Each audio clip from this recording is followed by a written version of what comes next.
Truth makes you vulnerable. Honesty gets you exploited. Transparency gets you manipulated. These are the uncomfortable realities that most self-help gurus are too afraid to admit. But today, we're diving into the ruthless wisdom of a man who understood power better than perhaps anyone in history. Niccolo Machiavelli didn't care about being liked. He cared about winning. And his most controversial insight: sometimes winning requires deception. Take two politicians running for office. Alex is brutally honest. He openly admits the challenges ahead, refuses to make false promises, and believes the truth will earn people's respect. His opponent, James, understands the game differently. He tells the public exactly what they want to hear, bending the truth to craft a narrative of confidence and easy solutions. On election day, who do you think wins? It's James. Not because he was the better leader, but because he knew that people don't vote for the truth, they vote for the story they want to believe. I know what you're thinking. Isn't lying wrong? Isn't honesty a virtue? But what if I told you that your moral absolutism might be the very thing holding you back from achieving greatness? What if the most successful people throughout history, the ones we admire and study, have all understood something about deception that you don't? Today, we're exploring Machiavelli's most brutal truths about power, deception, and why history's winners have rarely been the most honest players. This isn't comfortable knowledge. This isn't feel-good wisdom. But it might be exactly what you need to hear. Let's start with perhaps Machiavelli's most famous and controversial assertion. In his masterwork, The Prince, he noted, "It is better to be feared than loved if you cannot be both." This simple statement cuts against everything modern leadership books tell you. We're told leaders should inspire, connect, and empathize. Machiavelli would call this dangerous naivety. Men are, by nature, wretched creatures who will not keep their promises to you, so you need not keep your promises to them. This brutal assessment of human nature forms the foundation of Machiavellian thinking. People, he believed, are fundamentally self-interested, ungrateful, and fickle. When you understand this truth, you realize that excessive honesty isn't virtuous. It's foolish. But why does this matter to you? Because whether you're running a business, managing a team, negotiating a salary, or navigating social dynamics, you're engaged in power relationships. And in these relationships, revealing all your cards isn't strategy. It's surrender. Think about the last time you were completely honest in a negotiation. How did that work out for you? Did the other party reciprocate with equal honesty? Or did they use your transparency against you? If you're like most people, you've learned this lesson the hard way, but perhaps you're still uncomfortable with the idea of strategic deception. Let me ask you this. Have you ever told someone their haircut looked good when it didn't? Have you ever exaggerated your enthusiasm for a friend's creative project? Have you ever kept quiet about your true feelings to preserve a relationship? Congratulations, you're already practicing Machiavellian principles. The difference is you're using deception defensively to avoid conflict. What Machiavelli suggests is using it strategically to achieve your goals. As we navigate the complex landscape of power dynamics, Machiavelli offers us another critical insight through a powerful metaphor about two animals that represent different approaches to leadership. One of Machiavelli's most powerful metaphors compares effective leaders to two animals, the fox and the lion. One must be a fox to recognize traps and a lion to frighten wolves, he asserted. The fox represents cunning and strategy. The lion represents strength and intimidation. The lion cannot protect himself from trap, and the fox cannot defend himself from wolves. One must therefore be a fox to recognize traps, and a lion to frighten wolves. Napoleon Bonaparte exemplifies this duality perfectly. As a military strategist, Napoleon was the quintessential fox, deceiving enemies about his movements, feigning weakness to draw opponents into traps, and using psychological warfare to undermine enemy morale. In the 1805 Ulm campaign, he convinced the Austrians he was weak and retreating, only to rapidly encircle and defeat them. But Napoleon could also be the lion, projecting overwhelming force and intimidation when needed, as he did when he returned from exile and retook France without firing a shot through sheer force of personality and reputation. Most people try to succeed using only one approach. They're either completely transparent, exclusively forceful, the lion, or exclusively manipulative, the fox. True Machiavellian success comes from knowing when to deploy each strategy. Steve Jobs embodied both qualities. His reality distortion field represented the fox's cunning, convincing people that the impossible was possible. Was this dishonesty? Perhaps, but it was also how he pushed teams to achieve breakthroughs they never thought possible. Simultaneously, Jobs could be intimidating and forceful when necessary, embodying both the fox's cunning and the lion's might. The key is understanding context and stakes. In high-stakes situations where your vital interests are concerned, honesty may be a luxury you cannot afford. In lower-stakes situations, or with your closest allies, transparency builds the trust you'll need later. Perhaps Machiavelli's most controversial teaching involves the relationship between actual virtue and the appearance of virtue. He boldly stated, "Everyone sees what you appear to be. Few experience what you really are." A prince need not necessarily have all the good qualities I mentioned above, but he should certainly appear to have them. Julius Caesar mastered this principle. Despite being dictator in all but name, he maintained the facade of respecting republican traditions. He refused the crown when it was publicly offered to him, while privately consolidating power. He appointed senators and maintained traditional offices while stripping them of actual authority. Caesar understood that Romans needed to believe the republic still existed, even as he transformed it into what would become the empire. The appearance of constitutional legitimacy was more important than its reality. This insight runs counter to every inspirational Instagram post telling you to be authentic. Machiavelli would find such advice laughably naive. The world, he understood, judges by appearances rather than realities. Consider social media influencers who project perfect lives while struggling behind the scenes. Politicians who showcase family values while privately behaving differently. Corporations that promote environmental responsibility while quietly cutting corners. Are these deceptions? Yes. Are they effective? Also yes. But wait, am I suggesting you should be completely two-faced?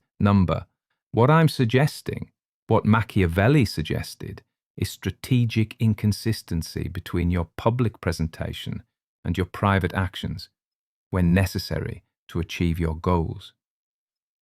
Think about it this way. When you're on a first date, do you immediately reveal all your flaws and insecurities? Of course not. You present the best version of yourself. Gradually, as trust builds, you reveal more of your authentic self. This isn't dishonesty, it's strategic self-presentation. The same principle applies professionally. When interviewing for a job, you don't volunteer information about your weaknesses unless directly asked. When pitching a business idea, you emphasize strengths and downplay risks.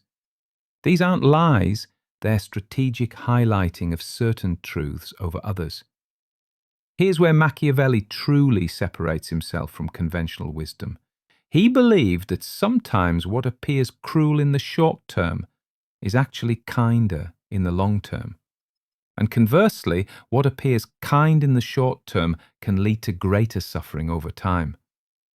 It is much safer to be feared than loved, because love is preserved by the link of obligation, which, owing to the baseness of men, is broken at every opportunity for their advantage.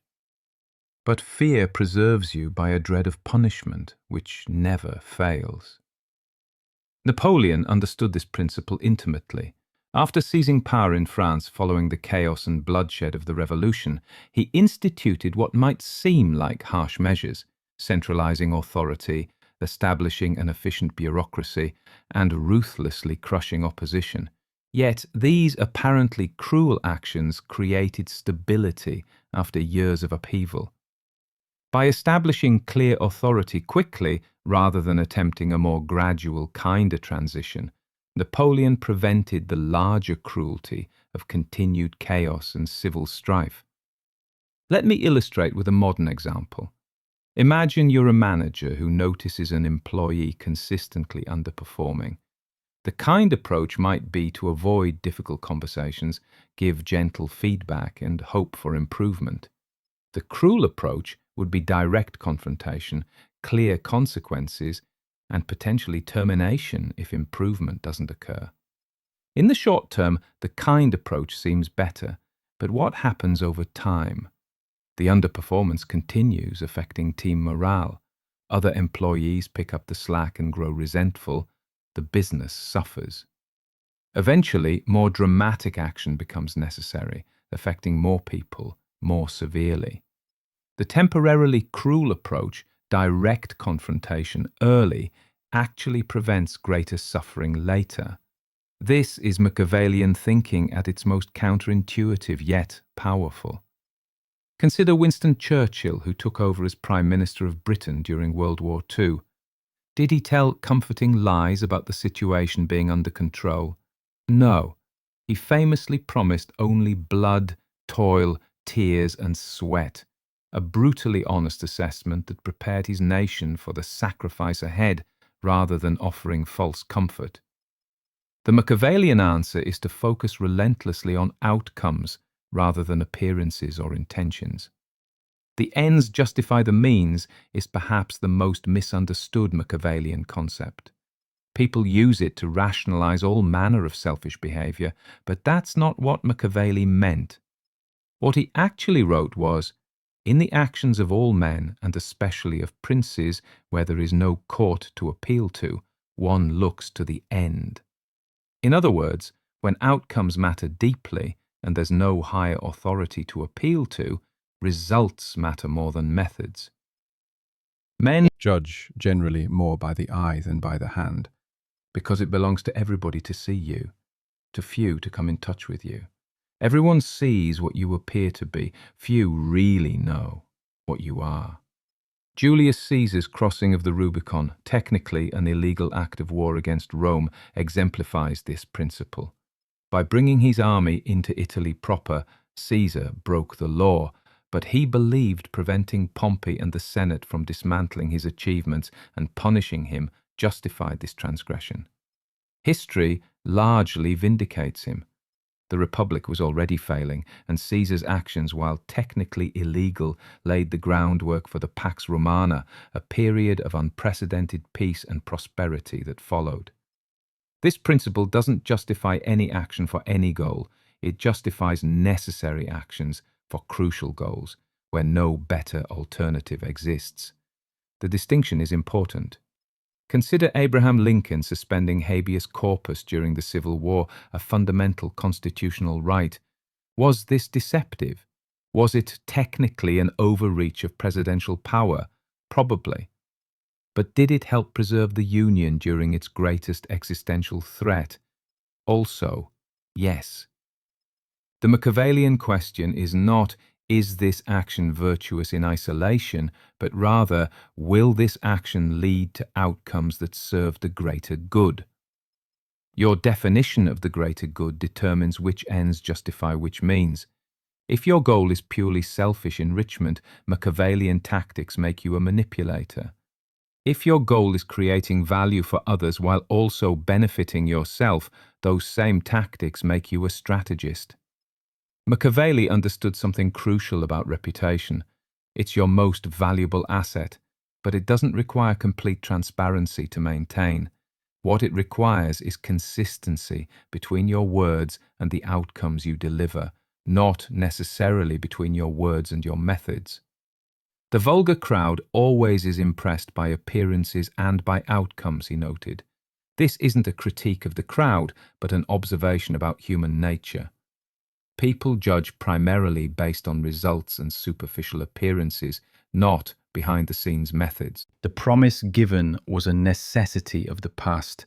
The word broken is a necessity of the present. Few figures in modern history mastered this better than Henry Kissinger. He understood that in politics, perception is reality, and controlling the narrative is just as important as actual policy. His back-channel diplomacy with China in the 1970s, conducted in secret before the world knew negotiations were happening, fundamentally reshaped global power structures. He publicly supported peace efforts in Vietnam while simultaneously prolonging conflict behind the scenes to secure a better negotiating position for the US. He spoke of stability while facilitating covert operations that overthrew governments. The result, despite these contradictions, Kissinger remains one of the most respected and controversial diplomatic figures of the 20th century. His reputation wasn't built on honesty, but on results. He brokered deals that reshaped world affairs, and as Machiavelli would have predicted, people judged him on the outcomes, not the methods. Think about modern corporations or governments. Strategic secrecy, controlled leaks, and misinformation campaigns are all standard tools of power. Companies like Apple reveal only what they want the public to see, shaping demand through anticipation and mystique. Governments spin narratives to maintain influence. These tactics work not because they are honest, but because they create desirable outcomes. The Machiavellian insight is that your reputation depends not on perfect honesty about your methods, but on consistent delivery of value to others. If your strategic deceptions ultimately benefit those around you, your reputation remains intact. But there's an important caveat here. Reputation collapses when deception is perceived as purely self-serving rather than for a greater purpose. This is why effective leaders frame their actions, even manipulative ones, as being in the interest of stability, progress, or collective good. Because at the end of the day, history doesn't remember who played fair. It remembers who won. Here's one of Machiavelli's most cynical but powerful observations. The emphasis on virtues like complete honesty often comes from those who benefit from your compliance with those virtues. Men are so simple and so ready to obey present necessities that one who deceives will always find those who allow themselves to be deceived, he observed. In other words, those who insist most strongly on your transparency are often those who stand to gain the most from it. Politics have no relation to morals. Think about salary negotiations. Who benefits when companies insist on salary transparency from candidates while keeping their own compensation ranges secret? The company does. Who benefits when a negotiating counterpart demands to know your bottom line while keeping theirs hidden? They do.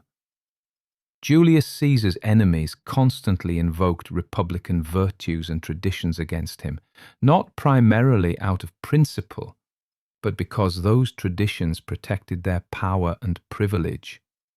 The same senators who cried about Caesar's tyranny had happily supported previous dictators like Sulla when it served their interests. Their appeals to virtue were weapons designed to disarm a threat to their dominance. The Machiavellian understands that calls for virtue are sometimes weapons designed to disarm you. This doesn't mean all ethical principles are manipulations. It means you should examine who benefits when you adhere to particular principles in particular situations. This insight applies beyond business to personal relationships, political engagement, and social dynamics. When someone demands your complete honesty, ask yourself, who benefits from this transparency? Despite his reputation for advocating deception, Machiavelli actually placed enormous value on loyalty, but strategic loyalty rather than blind loyalty. The first method for estimating the intelligence of a ruler is to look at the men he has around him, he wrote. The wise prince surrounds himself with capable, loyal advisers and treats them well, not out of virtue, but out of self-interest. Creating a circle of true allies is the ultimate Machiavellian move. The wise man does at once what the fool does. Finally, Napoleon's relationship with his marshals exemplifies this principle. He promoted men of talent regardless of background, created a meritocracy that inspired fierce loyalty and rewarded success generously. With these trusted commanders, Napoleon was far more honest about his plans and intentions than with the public or his enemies. This inner circle multiplied his effectiveness and helped build his empire. With your genuine inner circle, your true allies and confidants, Machiavellian principles suggest something surprising. Be honest. Why? Because trustworthy allies multiply your power. They provide security when you're vulnerable. They execute your vision when you're absent. They warn you of dangers you don't see. Think about successful power couples in business or politics. The partnership works because each party fully trusts the other while presenting a strategic face to the world. Or consider successful business partnerships like Warren Buffett and Charlie Munger, who maintained unwavering loyalty to each other for decades while strategically managing their public personas. The Machiavellian paradox is that strategic deception with the many enables genuine trust with the few. And those trusted few become your greatest strength. We've covered a lot of controversial ground, so let me be clear. I'm not advocating dishonesty as a universal approach. What I'm suggesting, what Machiavelli suggested, is strategic awareness of when complete transparency serves your goals and when it undermines them. The ethical Machiavellian uses deception not for selfish gain at others' expense, but for creating value that benefits both themselves and others. They understand that leadership sometimes requires projecting certainty amid doubt, that negotiation sometimes requires keeping cards close, and that managing perception is as important as managing reality. Where the willingness is great, the difficulties cannot be great. In a world of perfect people, complete honesty might be the optimal strategy. But in our imperfect world, with imperfect humans pursuing complex goals, strategic opacity sometimes achieves more good than rigid transparency. So ask yourself, what goals matter most to you? What methods will achieve those goals most effectively? And when is strategic deception justified by the value it creates for yourself and others? Machiavelli's final lesson is perhaps his most important. Power is neither good nor evil intrinsically. It's a tool that amplifies the intentions of its user. If your intentions ultimately serve others while also serving yourself, Machiavellian strategies aren't immoral. They're effective. If this video challenged your thinking or gave you a new perspective on power and strategy, make sure to hit that like button, share it with someone who needs to hear these uncomfortable truths. And remember, in a world that often weaponizes virtue against the virtuous, a little Machiavellian thinking might be exactly what you need to win without losing yourself.